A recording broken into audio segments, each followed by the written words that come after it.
Hi guys, my name is Cassidy Ferguson, and this is my Prezi about Jamestown for 5th graders.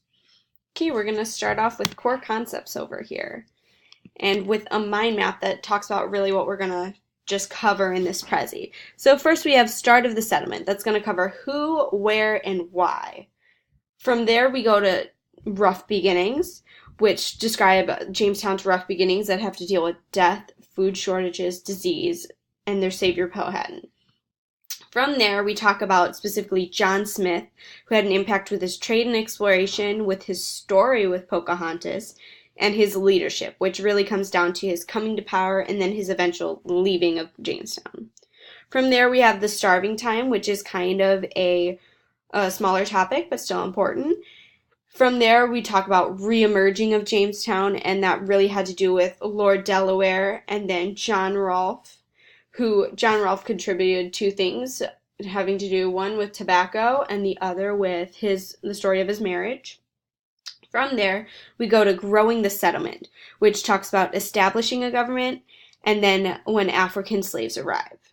Finally, we talk about how it became a royal colony, which has to do with native attacks and then its becoming of a colony and then the future ahead. From here, I have a wordle that just talks about really the important words. As you can see, Jamestown is the big word here, and you can see Lord Delaware and John Smith and John Ralphio and all those good important terms.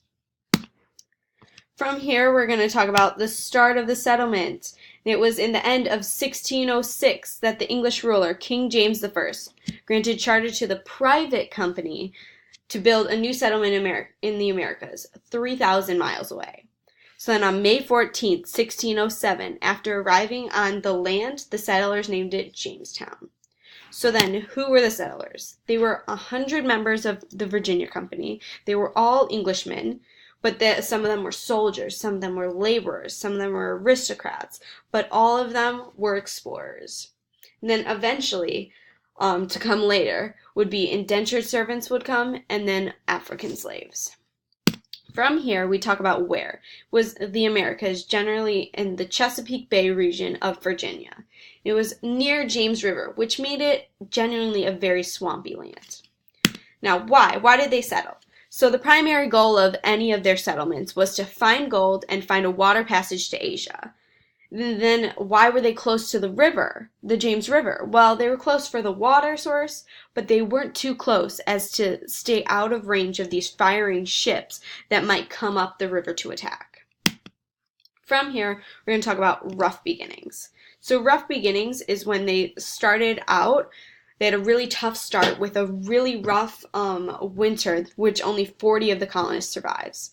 This had to do with death. So death ran rampant through the first year of the settlement, with lack of hygiene, food shortages, and the frigid cold weather being major problems that led to this death. Now, why were there food shortages? Well, there were food shortages because colonists hadn't worked enough to ensure a stable food supply. And because of the reason they did this is because many of the colonists were aristocrats, and they felt that this farming and this labor were really below them, and they refused to do it under any circumstances. Next, disease. Why was disease so much more rampant here than anywhere else? And that was because Jamestown was a major swampland. And this gave rise to great epidemics and disease in the colony. From here, Savior Powhatan. So Chief Powhatan was the chief of the local native tribe, and he saw the struggling colonists and supplied them with food. And this was what believed that kept them through this harsh winter before the colonists arrived at the beginning of 1608. This resulted in trade with Powhatan and exploration of land around. So right here we have an image of what the Englishmen saw the Powhatan and one of their meetings in their tribe like very primal, very unsophisticated. From here, we're going to talk about John Smith. So John Smith was one of the colonists that survived the harsh winter because of Chief Powhatan. And because of this, he was a big trader and explorer. He started trading with these natives because of this, and he started exploring the land. But this caused feuds with the Powhatan tribe, and that was because they were encroaching on their land.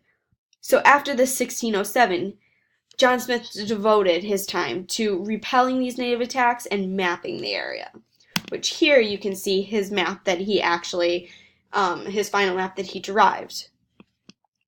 From here, we talk about the story of Pocahontas.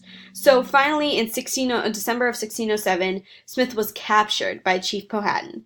And then, after 4 weeks, he was strangely released on friendly terms, which Smith and many others believe that this was because of efforts from the chief's daughter, Pocahontas, to advocate for him. But this was really never proven.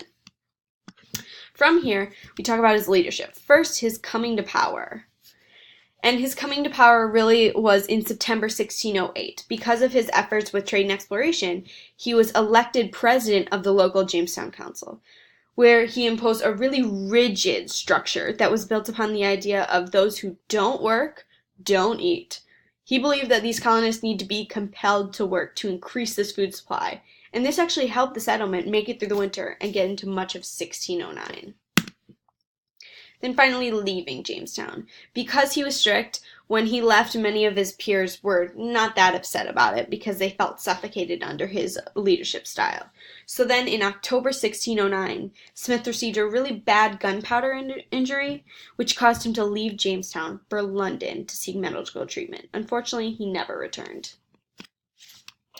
From here, we're going to talk about the starving time. The starving time was this period after John Smith left, where they had no really leader, and they experienced the worst winters they had seen yet, where only a few dozen colonists survived the winter, and many of the survivors really abandoned the settlement. So then reemerging. The reemerging was really attributed to Lord Delaware in June 1610, where he replenished and revitalized the colony. So Lord Delaware, he arrived in Jamestown bringing supplies and new colonists. He even intercepted many of those leaving Jamestown that had survived and convinced them to come back under his leadership. The settlers then experienced a much more stable period for a couple of years under his rule. And one of the reasons for that was actually John Rolfe. He was one of the settlers who arrived in 1610 and largely contributed to the stability of Jamestown. That was because of his use of tobacco, his introduction and cultivation of it, and it became their number one export to England and a big cash crop that helped them sustain growth and development of the colony. Along with this, they were able to expand their borders because of tobacco's need for large lands, but this meant they were encroaching on a lot of the native lands again, frustrating them. And with this, tobacco brought indentured servants that would then help them with developing more tobacco and more farming. From here, there was also marriage. John Ralphio was believed to usher in this period of peace between the settlers and the natives, and that was because he married Chief Powhatan's daughter, Pocahontas, in 1614. And here we can see an image of their wedding, where you can see natives and Englishmen mixing and mingling. From here, we're going to talk about growing up the settlement. So 1619 was a time of big growth in the settlement where they focused on expanding and strengthening the structure. First, they did this by establishing a government. The Virginia Company had ordered them to establish an official government for Jamestown Colony. So on July 30th in 1619, a representative body that was in Jamestown, it was called the House of Burgesses, convened. This made Jamestown the first of its kind in North America. Along with this, African slaves did arrive. In the year 1619, a Dutch trader brought them in, starting the African American slavery in America with their work in the tobacco fields. Finally, we talk about the royal colony. So 1620s arrived, and it was also a big time of major changes. So first, there were native attacks. As they were farming more tobacco, the natives became more and more frustrated because of the use of all of their land. So the natives finally started attacking the colonists, and they attacked and specifically in 1622, they attacked various colonial plantations and left over 300 dead. Then they became a colony. So up until this point, Jamestown Colony was basically a business venture that was administered by a private corporation, so to say. So this event in 1622, where these 300 people died, discredited their administration completely. So in many ways, Jamestown was now a losing business venture. So in 1624, King James I revoked the company's charter and designated Virginia as a royal colony.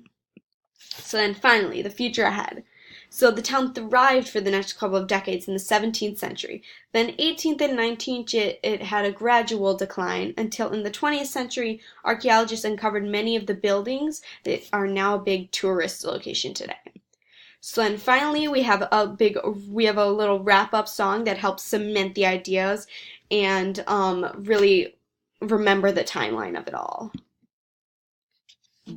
After all, I know they said you were crazy. I said I'm going off to the Jamestown colony, located down in Chesapeake. I said, ooh, it's a Jamestown colony. The Virginia Company sent the Susan Constant Discovery and got me to start a colony. Oh, this would be the Virginia if it didn't kill ya. Nobody worked, everyone looking for gold, till Jasmine stood up and said, oh, don't you dare march back to think you'll eat for free. There are no free rides in the Jamestown colony. If you don't work, you'll go hungry. I said, ooh, it's the Jamestown colony. Disease and starvation were problems, and power to Native Americans. They were wary of these Europeans. They took Smith and staged an execution, but John was saved. But they just woke up on this power and made his point. John Smith and Powhatan, they both had to agree. They both wanted peace in the Jamestown colony, though their trust was never complete. I said, ooh, it's a Jamestown colony. The song in time, 1609 until 10, hammer the colonists died. But if you did survive, you might become wealthy. Put tobacco root in the Jamestown colony, England, for something to succeed. I said, ooh, it's the Jamestown colony. Okay. And that is my presentation. I hope this works out well for all of you. Thank you for listening.